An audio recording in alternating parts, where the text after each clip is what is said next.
जो लोग ज्यादा सोचते हैं उन्हें एक कहानी सुनाता हूँ। ये कहानी पूरा सुन लिए तो चिंता करना छोड़ दोगे तो सुनो। एक छोटे से गांव में आरव नाम का व्यक्ति रहता था। आरव बहुत मेहनती था, लेकिन उसकी एक आदत उसकी शांति छीन चुकी थी, बेहद चिंता करना। सुबह उठते ही वो सोचता, कल क्या होगा, पैसा रहेगा या नहीं, लोग क्या कहेंगे, परिवार सुरक्षित रहेगा या नहीं। रात को सोने जाता, तब भी उसका दिमाग रुका नहीं करता। एक दिन अत्यधिक चिंता के कारण उसकी तबीयत बिगड़ गई। गांव के लोग उसे पास के पहाड़ पर रहने वाले एक संत के पास ले गए। संत बहुत सरल जीवन जीते थे, न ज्यादा बोलना न ज्यादा सोचना। आरव ने संत से कहा, महाराज, मेरा मन कभी शांत नहीं होता, मैं हर समय डर और चिंता में रहता हूँ। संत मुस्कुराए और पास रखी एक मिट्टी की मटकी उठाई। उन्होंने कहा, इस मटकी को पानी से भर दो। आरव ने मटकी भर दी।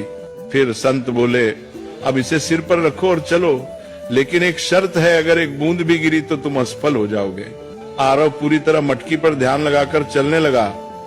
रास्ते में लोग उससे बातें करते रहे, आवाजें आती रही, लेकिन आरव ने कुछ नहीं सुना।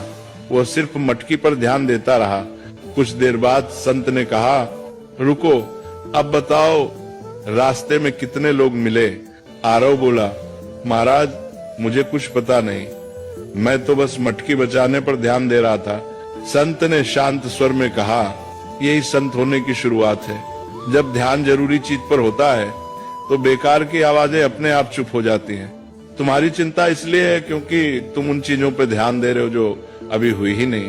फिर संत ने आगे कहा, जो तुम्हारे हाथ में है कर्म, उसे ईमानदारी से करो।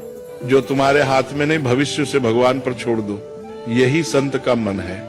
उस दिन आरव समझ गया, संत होना जंगल में जाना नहीं है, संत होना मन की अनावश्यक चिंताओं को छोड़ देना है।